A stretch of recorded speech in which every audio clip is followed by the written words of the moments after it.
something to deceive another. And that act is deception. Ano ba siya yung lying? Uttering or conveying falsehood. Pagsasabi ng hindi totoo. Kaya madalas natin alam tungkol sa lying eh. Yung pagsasabi ng hindi totoo. Actually, class, pag nagsabi ka ng hindi totoo, paano na? O ibaliktad ako.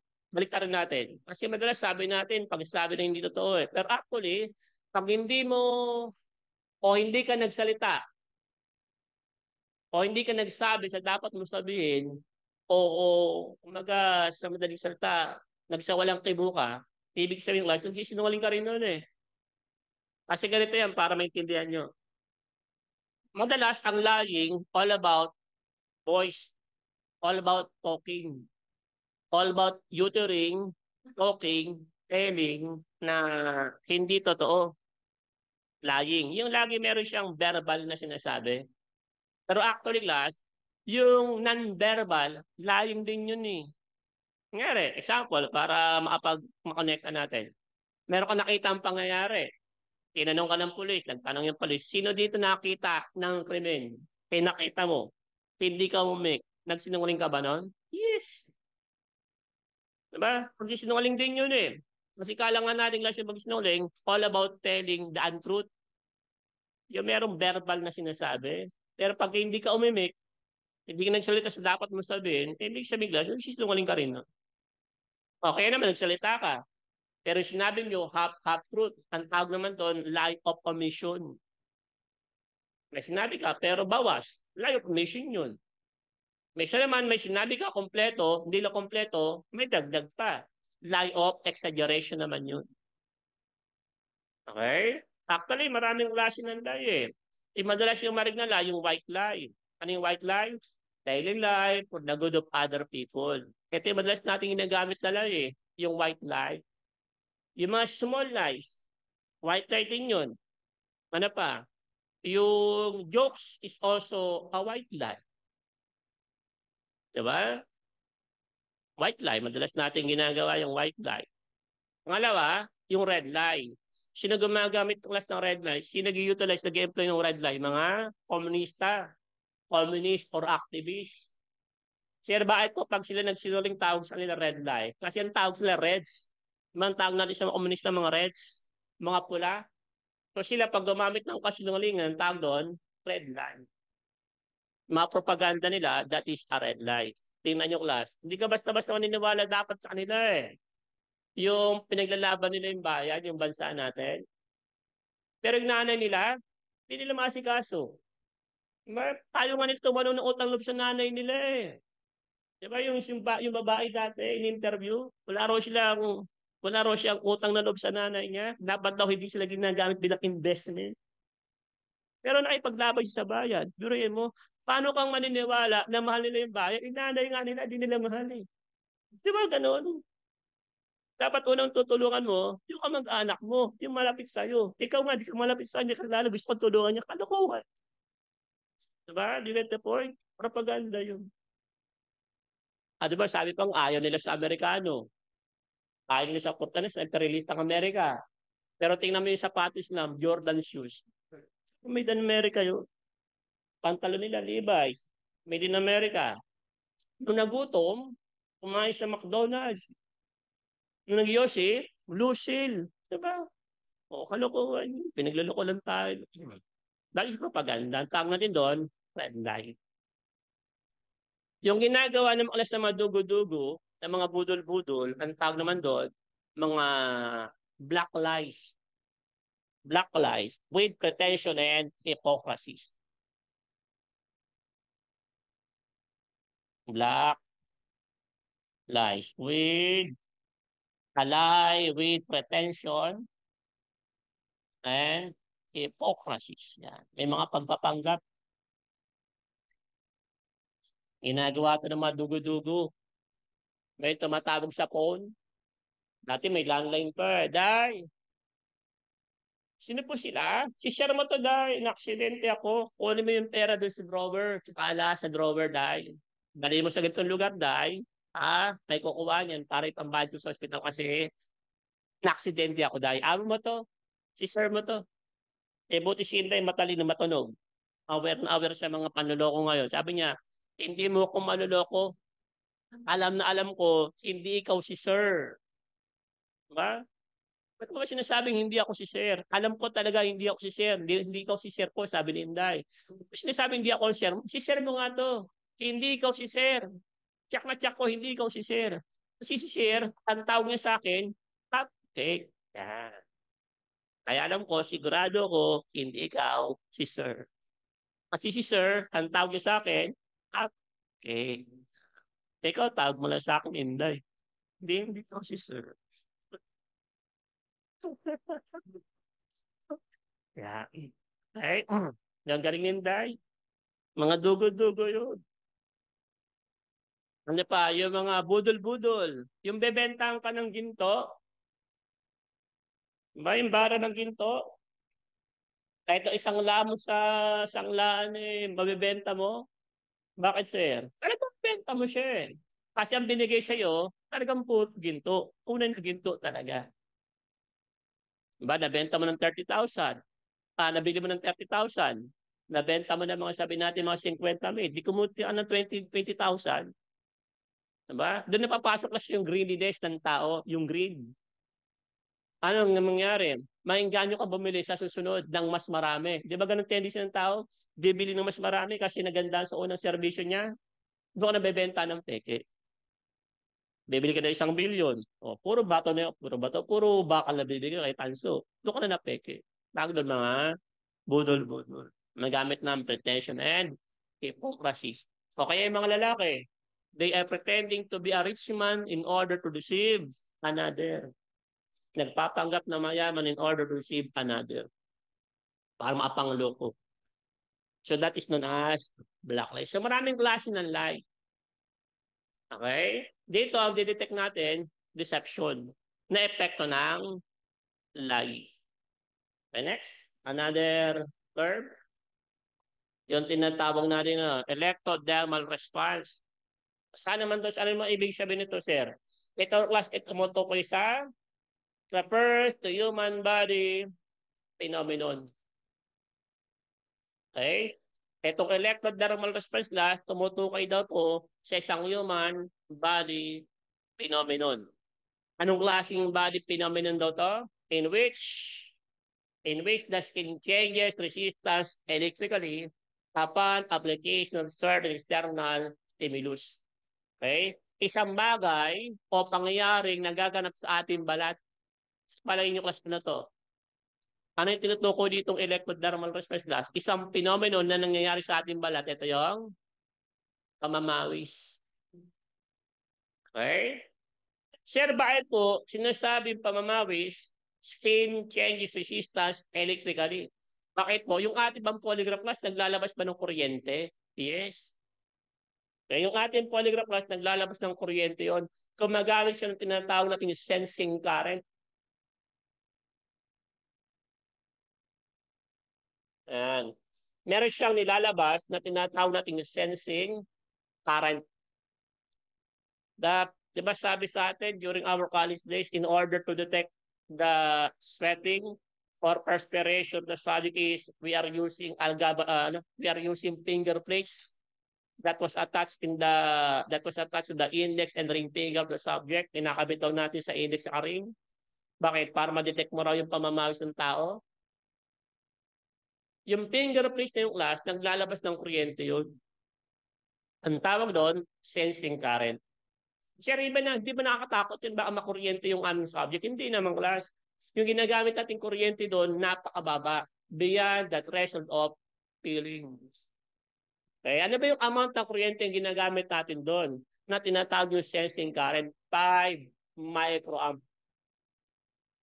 Okay, naglalabas yun ng kuryente na 5 microamp. Below the threshold of feeling. The threshold of feeling. Feeling. Yan. Hindi mo siya mararamdaman. Kung pag kinonvert mo to sa voltahe, ang katubas niya is 0.003 volts. Mas mababa pa sa voltahe ng isang baterya ng laruan. Di ba yung baterya ng laruan, 1.5 volts? Mas mababa pa doon. Yung voltahe, tinatawag yung 5 microamp na ginagamit natin sa ating galvanograph component na sinasabi. Kaya hindi ka makakuryente rito, hindi siya mag-ground, hindi siya mapipinsala kasi hindi mo talaga siya mararamdaman. Kaya nga sabi, far below the threshold of feeling. Kumaga, parang ganito. Pag kinalabit ka ng classmate mo, nararamdaman mo kalabit ng classmate mo, di ba? Ito class, hindi mo talaga mararamdaman. Sobrang baba. Kaya walang danger na siya'y makuryente na sinasabi kasi sobrang baba naman. Okay? Ano kinalaman, sir, ng pawis? Ano? Pawis. Ng kuryente sa ating pawis. Ang pawis kasi nating last, gawa yan sa tubig. 19% ng ating pawis gawa sa tubig. And we know, alam natin, that water is good conductor of electricity. Tama? Ibig sabihin, last, pag nagbabago yung kanyang conductivity sa kuryente, ibig sabihin nun, pinagpapawisan siya. Diba? Water is good conductor of electricity. Kaya para ma-detect mo na siya pinagpapawisan, gagamit tayo ng kuryente. Ano yung kuryente yung ginagamit natin? Ang tawag natin doon sa polygraph, sensing current. And what is the amount? 5 microamp. Far below the threshold of feeling. Na pag kinonvert mo sa voltahe ng ating, kinonvert mo sa voltahe, kasi microamp to eh. Kinonvert mo ito volts, ang katubos niya, 0.003 volts. Para ma-imagine nyo lang na mas mababa pa siya sa voltahe ng isang baterya sa mga remote control sa laruan. Ganun kababa. Anong ulit? Kailan dapat makita yung pawis na sinasabi natin, sir? Para masabi natin ito ay senyalis ng deception. O matawag natin siyang electrodermal response. Bakit, sir? Hindi lahat ng pawis sa ating balat, hindi lahat ng pawis na gaganap sa ating katawan, pwede natin makonekta or ma-relate sa lie detection. Tama? Bakit nga? Kasi pag nag-jogging ka, nagkaroon ng physical activity, pagpapawisan ka, naninitan ka, magpapawisan ka. Tanong, kailan yung pawis makukonekta natin sa tinatawag yung lie detection or polygraphy? Pag ito ay naganap kailan? Upon application of certain external stimuli. Na dapat lang yung pawis na makita natin sa ating subject na may record natin polygraph ay mangyari or maganap upon application of stimulus. Okay? Dapat nabigyan mo siya ng tanong. Kasi ang stimulus na sa polygraph, ang katubas sa polygraph, tanong. Lipat natin ha. Lipat natin. Sige. Yan. Ano ba sir sinasabi nating stimulus? Pag nabi kasi stimulus, sabi dyan, tumutukoy siya, refers to any force or motion coming from environment. Kaya pala may binalog environment sa ating definition of verbs. Diba? Kasi dati nag-aaral ako, bakit kaya kanilaman ang environment dito sa polygraphy? Yung pala, kaya pala nababanggit na siya yung environment sa ating term na sinasabi, dito pala nagaganap o nanggagaling yung ginagamit nating stimulus sa polygraphy. Stimulus always came from environment. Masabi? Ano epekto class ng stimulus sa atin pag natanggap natin yung stimulus? Which reach an organism has tendency to arouse.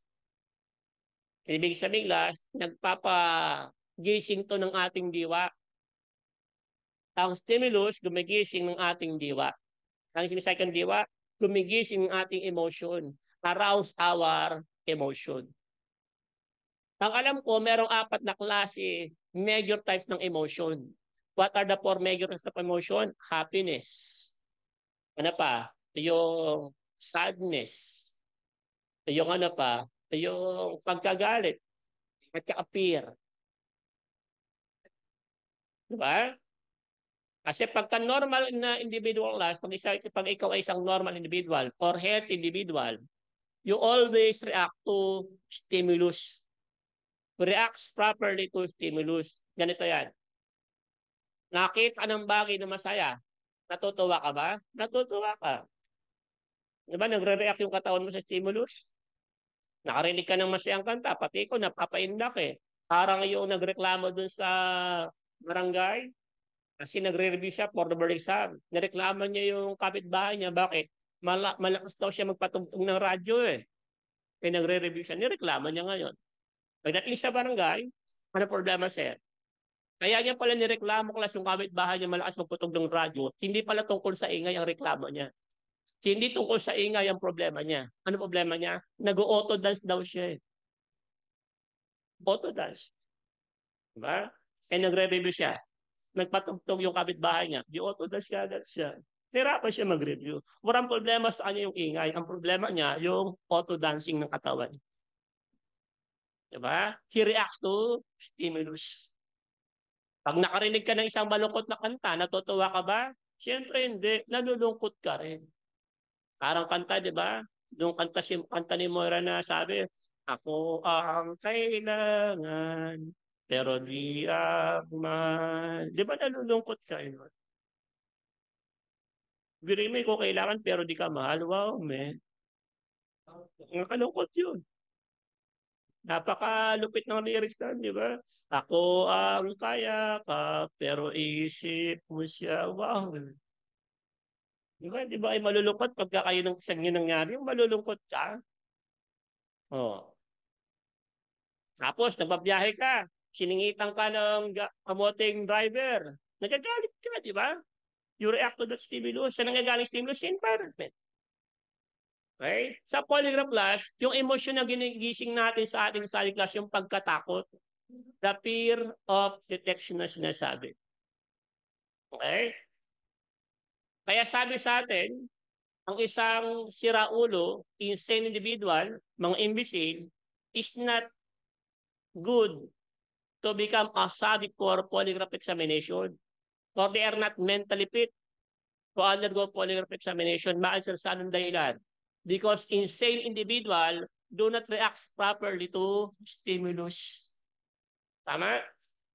Kasi tingnan mo kasi mga siraulo, may sunog na. Dapat matakot kasi may sunog. Pero siya nakangiti pa rin eh. May sumasabog na. Tuwan-tuwa pa rin siya eh. Sisira ang ulo niya. He do not react properly to stimulus. Kaya mga siraulo hindi pwedeng i-polygraph. Sa anong dahilan? They do not react properly to stimulus. Okay? So, na yung tunti natin naintindihan, ano? Ano ang purpose ng stimulus class? Gisingin yung emotion ng organism. Sino yung organism sa polygraph? Sinong tao na to tumutukoy yung class sa subject? Okay? Yan ay tumutukoy sa subject. Kumaga yung mga lecturer, may mga lecturer, minsan pag napapasik, inaantok kayo, ano ginagawa nila? May mga lecturer kumakanta eh. Binubuo pa yung kanta, ginagawang karaoke yung review center eh. May nagrarap. May purpose siya, gisingin yung di ba nyo para hindi kayo hikab-hikab.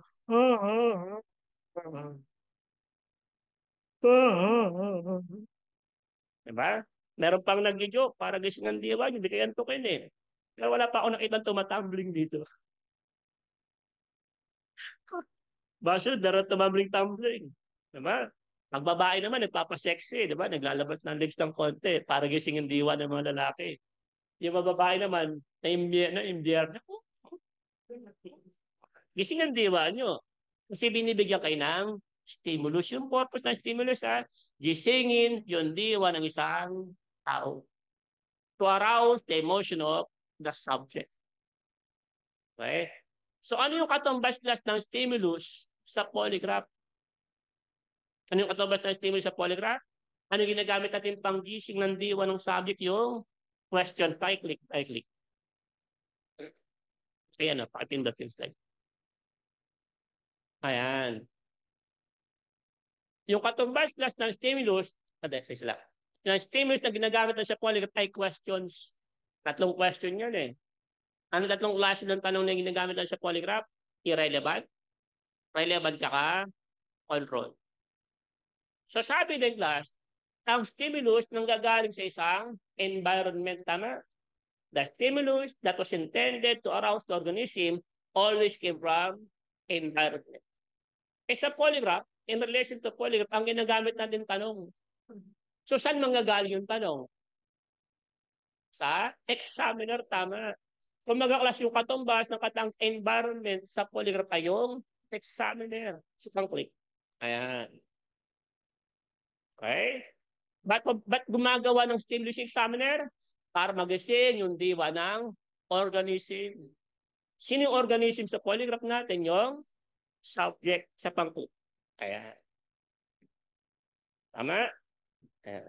Kaya maintindihan yung class, yung proseso ng ating polygraph na sinasabi. So ano yung emosyon na dapat nating magising sa isang subject na sinasabi natin in relation to polygraph? Yung kanyang fear of detection.